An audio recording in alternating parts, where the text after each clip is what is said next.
The E4 error code indicates that an algae air conditioner has entered defrost mode, which occurs when there is ice on the evaporator. This issue can be caused by ice on the evaporator or a faulty temperature sensor.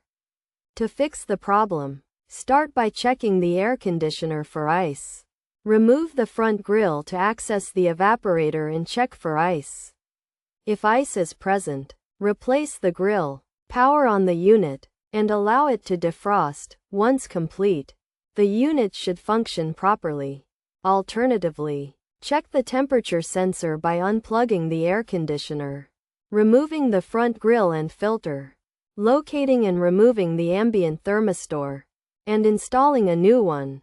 After reassembling the air conditioner and restoring power, test it to ensure the issue is resolved.